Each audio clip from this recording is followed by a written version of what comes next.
lapitan natin mga kabayan yung nakita kong bangka dito na nasa loob ng mall ay isang malaking bangka na nandito.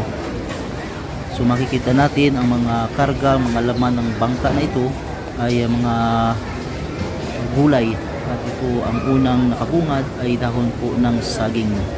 Ayan po mga kabayan. So makikita natin ang kargamento ng bangka na ito na nandito. So napakaraming laman. Punong-puno po ng mga gulay ang bangka na ito na naka-display dito.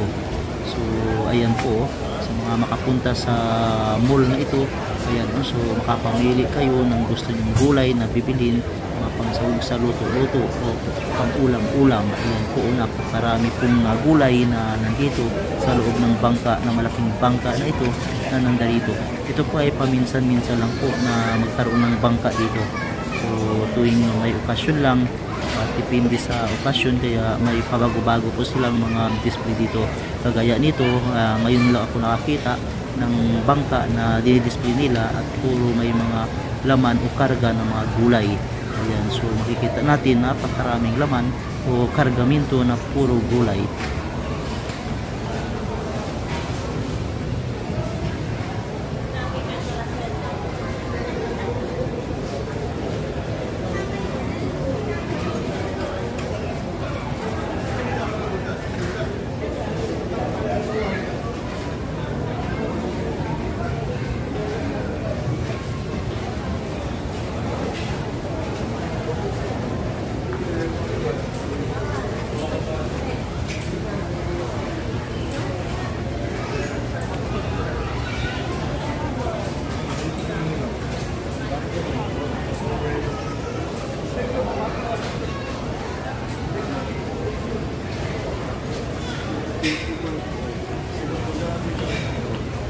So, isang bangka na nandito sa hypermarket, may iba-ibang gulay ang laman. Yan po.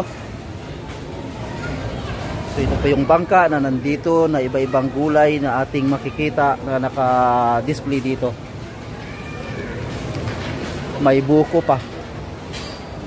At sa may saging, iba-ibang kulay ng saging.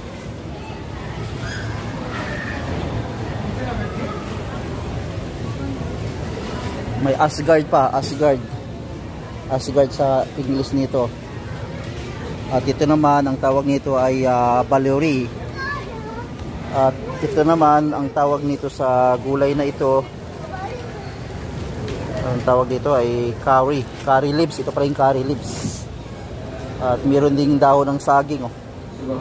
Dahon ng saging, binibinta din dito ang dahon ng saging. Samantala sa atin dyan, kinukuha lang sa puno. So marami tayong mga pamilian dito, mga gulay. Ito, mayroon pang buko, repolyo, at malalaking kalabasa.